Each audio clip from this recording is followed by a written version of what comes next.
반갑습니다. 또 늦기 전에 또 공지사항 말씀드리겠습니다. 다음 주 일요일이죠. 13일 날에 영탑사에서 음악회를 개최하게 되었습니다. 그래서 셔틀버스를 오후 3시부터 저 면천 하나로마트 주차장과 그다음에 저기 면천 차부 정류소죠. 그쪽을 거쳐가지고 25인승 버스 2대를 계속 운행을 할 예정입니다. 그래서 자편이 없다 하신 분들은 버스 타고 오셔서 셔틀버스 운행 이용하시면 되고요. 혹 승용차를 갖고 오신다 하더라도 제가 보기에 주차장이 좀 혼잡할 것 같습니다. 그래서 두견주 주차장에 몰래 대구선 걸어오셔도 되고 저 하나로마트의 주차장에 두고선 셔틀버스를 이용해 주시면 감사하겠습니다. 일찍 오시면 저희가 뭐 떡볶이 만나는 거를 좀 몇 가지 준비를 해서 입이 심심하지 않도록 그렇게 준비를 하도록 하겠습니다. 다음 주에도 많은 분들 와 주셨으면 감사하겠습니다. 저희가 이제 스님들이 출가를 하면은 보통 그 양력이나 뭐 이력 같은 거라고 하죠. 그런 건 이제 어디 가면은 수행 이력서를 제출하라 그래요. 어느 큰 절에 뭐 소임을 보게 되면 그냥 스님이니까 다 받아주는 게 아니라 그동안에 스님 뭐 언제 출가했는지, 은사 스님 누군지, 그동안에 어디 가서 무슨 어떤 공부했는지 이렇게 이력서 비슷한 거, 그걸 저희는 수행 이력서라고 합니다. 적어내라고 합니다. 그러면 거기에 보면 삼위계는 몇 년도에 어느 스님한테서 받았고, 그러니까 계를 주시는 계사 스님이 누구냐, 또 비구계는 또 어느 년도에 뭐 이렇게 어느 스님한테서 받았느냐, 뭐 그런 걸 이렇게 적어내요. 거기 보면은 제가 초반에 이제 그런 걸 처음 작성할 때 이해하지 못했던 부분이 이렇게 득도일이라고 이렇게 적으라고 해요. 득도. 도를 얻었다는 뜻인데 나는 도를 얻은 적이 없는데 득도일을 적으라고 하니까 조금 이상하잖아요. 그래서 은사 스님한테 득도일을 적으라는데 이거 뭐 적는 겁니까? 그랬더니 출가한 날, 개받은 날을 이렇게 적으면 된다 그래요. 곰곰이 그때는 그냥 아무 생각 없이 그런가 보다 했는데 요즘 들어서 그 생각을 해보니까 아니 깨달음을 얻지도 않았는데 개받는 그런 날을 왜 득도일이라고 했을까? 그런 생각이 들더라고요. 그래서 이 사람 저 사람한테도 여쭤보고 책도 보고 해봤더니 그게 아니라 부처님이 그러니까 고타마 시다르타가 깨달음을 얻어서 붓다가 됐을 때의 그 깨달음이랑 저희가 개 받고 나서 득도 깨달음을 얻었다고 하는 거랑 다르다는 거죠. 그럼 그는 득도했다는 그건 뭐냐? 비로소 깨닫게 되었다. 이제 그런 뜻도 있고 한편으로는 지금부터 깨달음이 길에 첫 발짝 내딛었다. 그런 의미로 쓰는 거죠. 기신론에서도 보면은 깨달음이면 깨달음이지 깨달을 각자를 하나만 달랑 쓰는 게 아니라 본각이라는 말을 쓰고 시각이라는 말을 씁니다. 본래의 각자리로 우리가 사실은 벗어난 적이 없는데 우리는 벗어났다고 생각하니까 벗어났다고 가정하에 그러면 돌아올 집을 뭘로 표현해야 되냐? 본각이라고 표현한다는 거. 본래의 깨달음의 자리 본각. 그러면은 언제부터 돌아올 수가 있느냐? 내가 가는 길이 이게 뭔가 좀 잘못됐구나라고 스스로 알 때 그때서야 공부를 해서 자기 본래 자리로 돌아온다 해서 비로소 깨닫는다. 내가 이렇게 사는 것이 잘못된 삶이구나라는 것을 비로소 깨달았다 해서 시각이라는 말을 써요. 근데 이제 기신론에서의 그 가장 핵심이라고 하는 것은 육바람일도 가르쳐 주고 온갖 것을 다 가르쳐 주는데 거기에 근본 바탕은 그겁니다. 우리 안에 불성이 있다. 그거를 이제 학자들은 열애장 사상이라고 그래요. 열애를 함장하고 있다. 우리 몸 안에 어딘가에는 열애가 될 수 있는 붓다가 될 수 있는 씨앗을 우리가 갖고 있다라는 뜻에서 기신론을 열애장 사상의 대표적인 논으로 책으로 보는 경우죠. 그러니까 사실은 그 부처님께서 하시는 말씀은 너는 벗어난 적이 없는데 자꾸 집 나갔다고 왜 자꾸 얘기하냐. 네가 구하려는 거는 밖에서 구하는 게 아니라 본래 잃어버린 적도 없어. 그러니 뭐 자꾸 구한다고 밖에 나가지 말고 네가 갖고 있는 것을 잘 살펴봐. 갖고 있으니까. 근데 아무리 그렇게 얘기한다 하더라도 내 안에 보물이 잔뜩 있다 하지만은 어디 있는지 모르잖아요. 내 주머니가 원체 많아서 그런지 모르겠으나 어떤 주머니에 어떤 보물을 갖고 있는지 모른단 말이에요. 주위에서는 야, 네가 너 다 갖고 있는 건데 왜 자꾸 밖에 나가서 찾냐? 네 주머니 좀 잘 뒤벼봐라. 거기 네가 갖고자 하는 보물 다 갖고 있어라고 얘기하지만 그거를 내 스스로 주머니가 너무 많다 보니까 집어넣어서 내 눈앞에 내 스스로 꺼내보지 않으면은 알 수가 없죠. 그러니 대승불교로 넘어오면서 우리는 누구나 다 공부하면 깨달음을 얻을 수 있는 부처의 씨앗을 다 갖고 있다라고 얘기는 하지만은 그 씨앗이 그 꽃을 피우기 위해서는 열매를 맺기 위해서는 그만큼 노력을 해야 된다는 얘기를 할 수밖에 없죠. 그래서 귀신론에서 한편으로 또 강조하는 바가 훈습이라는 말을 많이 써요. 훈습. 예, 연기에 훈연됐다. 그러니까 우리가 살면서 좋은 쪽으로 바라봤을 때, 아, 지금은 이렇게 살면서 힘들어 왔지만 이 순간부터는 내가 부처의 씨앗을 갖고 있으니까 그 씨앗을 틔우기 위해서, 발하기 위해서 내가 어떤 공부를 하고 어떤 노력을 해야 될까? 그걸 한 번 해선 될 일이 아니죠. 씨앗을 그 화분에다가 심었는데 물 한 번 줬다고 해서 가만히 놔두면 크는 게 아니라 수시로 관리를 해야 되는 것처럼 훈연, 좋은 쪽으로 훈습, 연습을 해야 된다는 뜻에서 그 훈습이라는 말을 쓰거든요. 그래서 보통은 그 법화경에도 그런 비유가 있죠. 집 나간 자식이 아니라 잃어버린 자식. 어렸을 때 뭐 이렇게 시장 바닥에서 그 딴 거 쳐다보다가 그 귀한 아들을 잊어버렸단 말이에요. 근데 그 아들이 본인이 귀족집 자손인지 부잣집 자손인지를 전혀 모르고선 저 시장 바닥에서 굴러먹다가 기껏 배운 것은 백정 노릇이란 말이에요. 그 닭 잡고 소 잡고 하는 그런 백정 일밖에 못 배우다가 한 20살쯤 넘어가지고 아빠를 찾게 됐단 말이야. 아버지가 발견하게 된 거죠. 앞만 봐도 저 얼굴이 내 얼굴 같거든.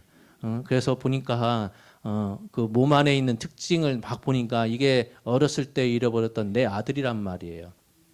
근데 집에 데리고 와서 야, 너 우리 집안이 얼마나 대단한 집안인지 알아? 우리 집안은 왕족이고 귀족이고 이 마을에서 겁나게 돈이 많은 사람이야. 그런 집안이야. 라고 암만 얘기를 해줘도 배운 바가 백정 노릇이면 자기가 가장 뭐라고 해야 되나 익숙한 거는 식칼 들고선 닭 잡고 그런 거밖에 없잖아요.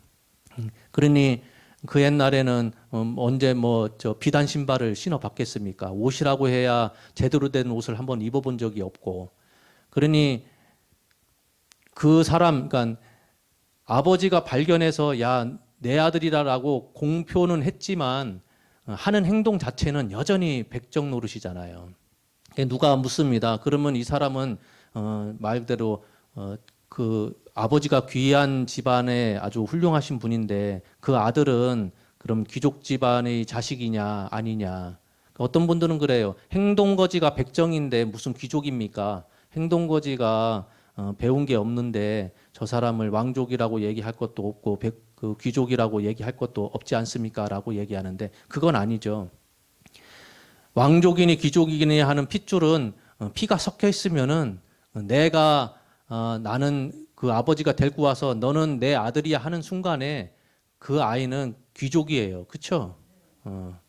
근데 다만 내 행동이 백정의 그런 그릇밖에 안 돼서 그런 행동만 하고 있는 거죠. 그러면은 뭘 해야 될까? 내가 귀족집 자식인 줄은 자녀인 줄은 내가 알았으면 이제 다시 글 배워야죠. 사서삼경도 배워야 되고 옷 입는 법도 배워야 되고 예절도 배워야 되고 그게 10년, 20년 그렇게 익혀오면 어느 순간에 나도 모르게 백정 노릇 하던 그런 버릇은 다 사라지고 남들이 봤을 때는 아 귀족 집안 자식이네 그렇게 불리울 때가 있겠죠. 그래서 그 부처님께서 하시는 말씀이 귀신론을 통해서 하시는 말씀이 네 안에 모든 불성을 다 갖고 있으니 그것을 키우기 위해서는 발화하기 위해서는 그만큼 노력을 하되 좋은 노력, 좋은 것을 훈습할 수 있는 그런 노력을 해야 붓다 깨달음을 얻은 붓다가 되는 것이지 네가 아무리 불성을 갖고 있다 하더라도 네 스스로 그걸 발화시키질 못하면 여전히 중생으로 불릴 수밖에 없죠. 이 훈습이라는 것이 사실은 좋은 쪽으로만 되는 것이 아니라 염음습이라고 해서 물든다, 안 좋은 쪽에 물든다라는 뜻에서도 그런 말을 써요. 좋은 쪽으로는 맑을 정자를 써서 정훈습이라는 표현을 쓰는데 안 좋은 쪽으로 물들 때는 물들 염자 써서 염훈습이라는 말을 씁니다. 근데 생각을 해보면 부처님 당시 때는 삶 자체가 그렇게 복잡하지 않았죠. 하루 세 끼만 먹어도 훌륭한 하루를 보내는 그런 때였으니까. 근데 지금 이 시대는 너무나 복잡하죠. 말은 부유해지기를 바래서 경제적으로 안정만 되면 다 행복할 것 같지만은 실제로 그런가요? 그렇지가 않죠. 새끼 밥은 먹을지언정 말 그대로 어떻게 사느냐가 중요한 거니까 똑같이 굶지 않고 하루 세끼 밥을 먹는다 하더라도 문화생활을 어떻게 하느냐, 사회생활을 어떻게 하느냐, 누구를 만나느냐, 주말에 그 극장이나 한번 갈 수 있을지 없을지 필요 없는 물건이지만 백화점 가가지고 쇼핑 아이 쇼핑이라고 하나요? 그 눈욕이라도 할 수 있는 그런 삶의 여유가 있는지. 그러니 부처님 계실 때의 그때 상황이랑 지금 상황이 그렇게 호락호지가 않다는 거예요. 지금은 너무 복잡하죠. 너무 복잡해. 그래서 그 어느 분이 어떤 그 인터뷰에서 그런 질문을 받습니다. 불교와 관련돼서 이렇게 해박한 지식을 갖고 있는 교수님이 어느 한 패널한테 질문받기를 이 시대에 서가모니 부처님이 오신다면 우리를 위해서 어떤 말씀을 해 주셨을까요? 그런 질문을 이렇게 해요. 그러니까 그 교수님이 곰곰이 생각하다가 하시는 말씀이 이게 단순하지가 않다. 부처님 당시 때 당신의 입장에서 와가지고 좋은 말만 하면 다 세상이 달라질 것 같은데 지금 세상은 너무나 복잡하기 때문에 부처님께서도 쉽게 입을 띄지 못하실 것이다. 그런 말씀을 해요. 그러면서 비유를 드는 게 저는 잘 모르겠는데 우리나라에 재림 예수가 한 20명이 넘는데요. 예수님이 그렇게 많이 우리나라에 오셨대. 그러면서 또 그 교수님이 하는 말이 역대로 깨달았다고 하는 분들이 본인이 알고 있는 분만 하더라도 수천 명이 된다는 거예요. 중국에서부터 일본, 우리나라 역대 고려 시대, 고구려 시대부터 신라 시대부터 해서 역대 고승들이라고 하는 분들이 깨달았다고 하는 분들이 그렇게 많았는데 지금 우리나라를 보세요. 달라졌습니까? 그러니까 그 교수님 하시는 말씀이 그거예요. 재림 예수가 20명이나 오시고 우리 불교에서는 깨달았다고 하는 분들이 그렇게 많이 계셨는데 이 시대가 왜 이렇게 여전히 혼탁할까? 이런 시대에 부처님께서 오셔가지고 무슨 말씀을 해 주실까? 그러면서 그분이 이제 그 답은 내릴 수 없지만 그런 말을 합니다. 우리가 선의를 가지고 착한 의도를 가지고 상대방을 대할 때 그것을 우리는 선행이라고 얘기하고 그렇게 행동하라고 가르쳐 왔지만 옛날에는 단순한 시절을 살 때는 결과가 분명했거든요. 내가 이런 행동하면은 이런 결과가 분명 나온다라는 게 분명했는데 지금은 시대가 너무 복잡해져서 나는 선한 의도로 했던 행위가 결과가 어떻게 벌어질지 모른다는 거예요. 그러면서 그 한 언론에서 했던 그 기사로 썼던 구절을 읊어주는데 아주 기가 막힙니다. 지옥으로 가는 문은 선의로 포장되어 있다. 유럽의 한 언론사에서 영국에서 그 한 총리가, 여자 총리가 한 몇 개월도 안 돼서 그만둔 적이 있었죠. 그만둔 이유가 많은 사람들을 위해서 이렇게 세금을 깎아주겠다 했는데, 세금 깎아주면은 서민들이 참 좋아할 것 같은데 유럽 전체가 우리 망한다 해가지고 난리가 난 적이 있었대요. 뭐 저는 뉴스를 잘 안 봤는데, 그래서 그거 정책 한번 잘못 써가지고 한 몇 주 만에 총리직을 그만뒀다고 그래요. 그러면서 그 예를 들면서 하는 얘기가, 분명 그 총리는 뭐 딴 뜻이 있었든 뭐가 됐든 사람들을 위해서 세금 깎아주겠다고 했는 건데, 그게 돌고 돌고 보니까 유럽 전체가 우리 경제 다 망한다 해가지고 난리가 났다는 거예요. 그러니까 선의로 했던 정책이 이 세상이 너무나 복잡하다 보니까 주변국에 피해를 주는 그런 상황이 온 거죠. 그러면서 그때 당시에 언론에 그 기사를 쓰면서 한마디 쓴 게 지옥으로 가는 문은 선의로 포장되어 있다라는 글귀를 썼다는 겁니다. 그러면서 그 교수님이 결론을 내리기를 그래요. 부처님이 오셔서 어떤 말씀을 해 주실까가 중요한 게 아니라, 적어도 부처님께서는 쉽게 입을 띄지 못했을 것이지만은 분명히 우리한테 제시해 주는 건 딱 한 가지가 있었을 거라는 거예요. 그게 뭐냐면은 공부는 어디서부터 시작하느냐? 내가 아는 것이 무엇인지를 아는 거. 그러니까 내가 할 수 있는 게 무엇인지를 알아야 되고, 그 반대편에 내가 모르는 게 뭔지를 알아야 된다는 거예요. 그래서 가장 무서운 게 뭐냐?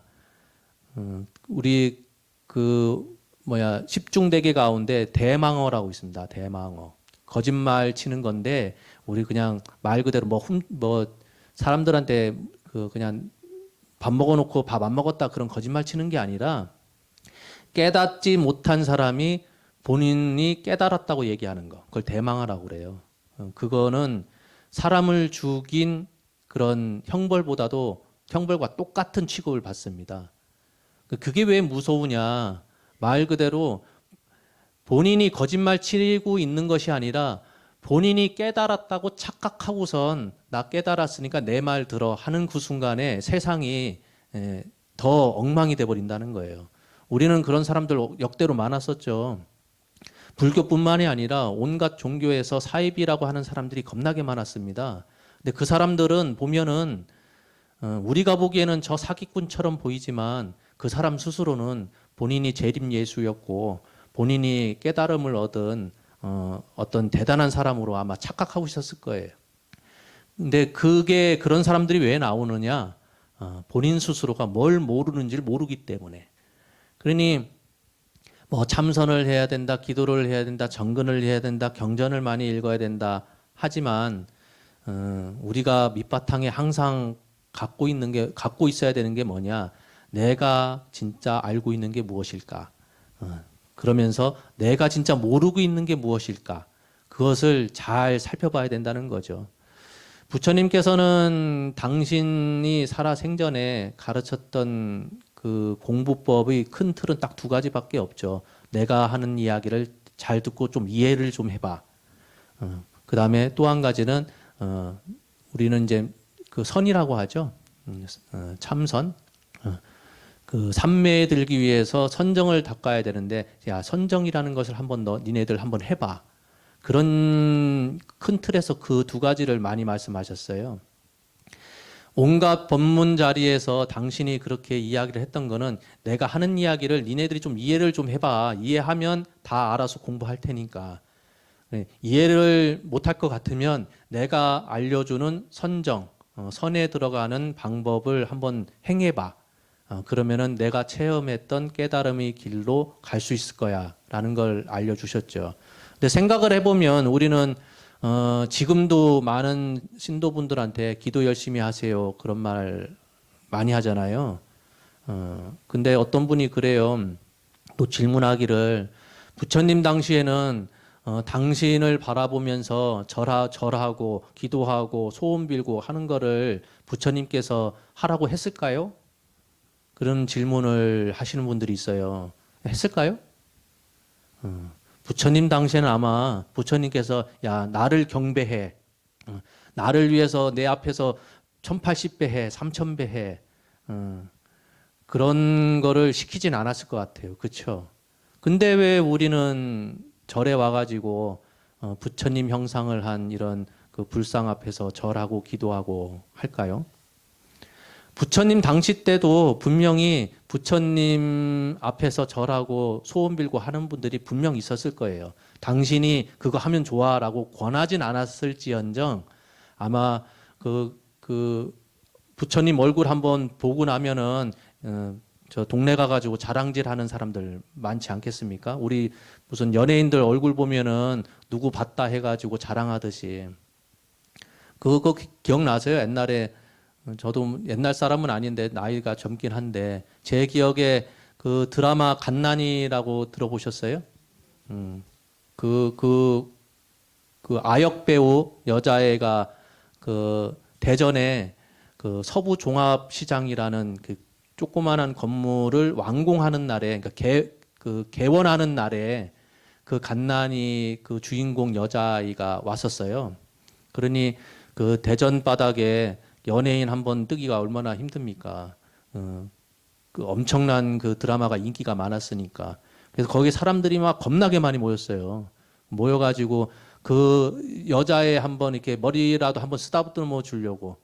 그러니까 어린아이가 이제 사람들이 원체 많이 모이니까 놀래가지고 지금처럼 막 보디가드가 있어가지고 막 이렇게 해치는 게 아니다 보니까 어떻게 다녔냐면은 매니저 어깨에 목마를 태워가지고 이렇게 그 한 바퀴를 막 돌고 그랬어요.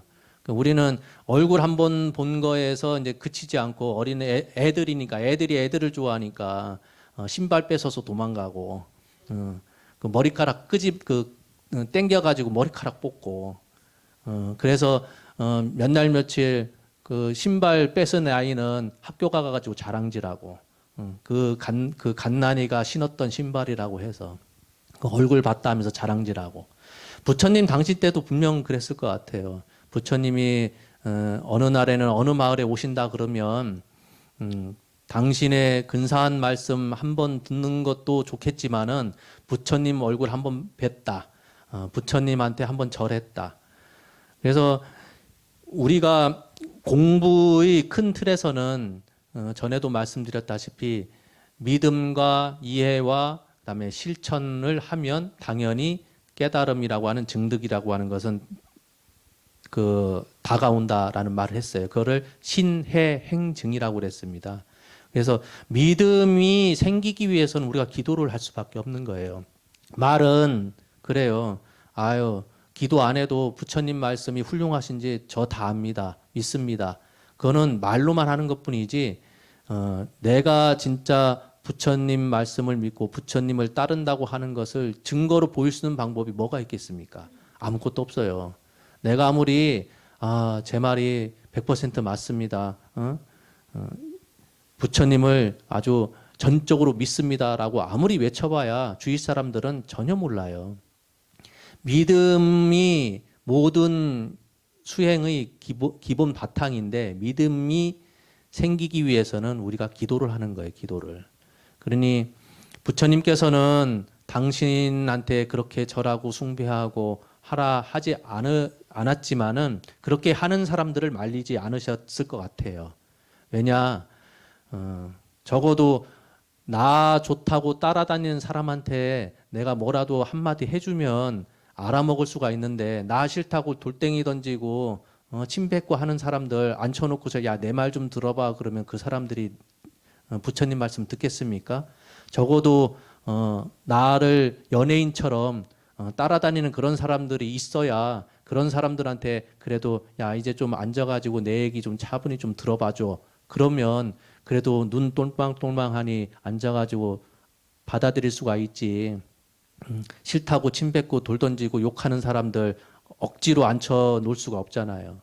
그러니 우리가 절에 와서 기도합시다 하는 것이 부처님 당시에는 맞지 않은 듯 하지만 공부의 시작은 믿음이 있어야 되는데 믿음이 생기기 위해서는 기도할 수밖에 없어요. 책을 많이 본다고 해서 믿음이 생기는 게 아니고 가만히 집에 앉아가지고 근심 걱정 이걸 어떻게 털어버릴까 고심한다고 해서 갑자기 믿음이 생기는 건 아니거든요.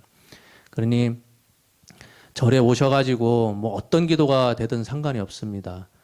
연불이 좋으면 연불을 하시면 되고 연불 소리보다는 그래도 조용히 법당에 앉아서 명상이 됐든 참선이 됐든 하는 게 나한테 도움이 된다 싶으면 그렇게 하시면 돼요.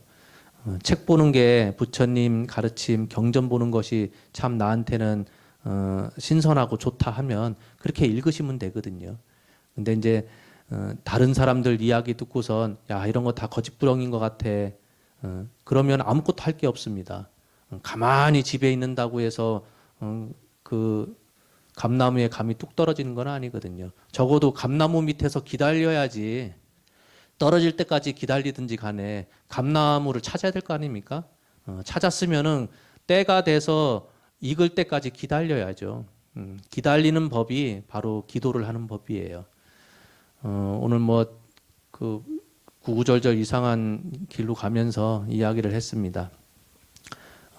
날씨가 뭐 급격히 갑자기 추워졌어요. 그래서 건강 잘 챙기시길 바라고 다시 한번 말씀드리지만은 자기가 하는 기도에 대해서 확고한 믿음을 갖고 꾸준하게 해 나가면 언젠가 내가 알지 못했던 나에 대해서 내가 내 스스로를 잘할 것 같지만 그렇지가 않거든요. 혼자 지내는 사람들은 본인의 단점을 발견할 수가 없어요. 무슨 뜻인지 아시겠죠? 내가 어떤 버릇을 갖고 있는지, 어떤 나쁜 습관을 갖고 있는지, 내가 하는 말이 상대방한테 그 화살로서 가는지 안 가는지, 나의 단점에 대해서 혼자 지내는 사람은 아무것도 몰라요. 사람과 사람 사이 소통 속에서 내가 이런 실수를 자주 하는구나, 이런 잘못을 자주 하는구나, 알 수가 있는 겁니다. 그래서 집에만 계시지 마시고 다음 주에 그 음악회 하니까 음악회 오셔서 음악 뭐 모르겠습니다. 즐거운 시간이 되지 않겠나 싶어요. 그러니 다들 오셔가지고 한 자리에서 기쁜 하루, 즐거운 하루를 보내셨으면 합니다. 감사합니다. 마치겠습니다.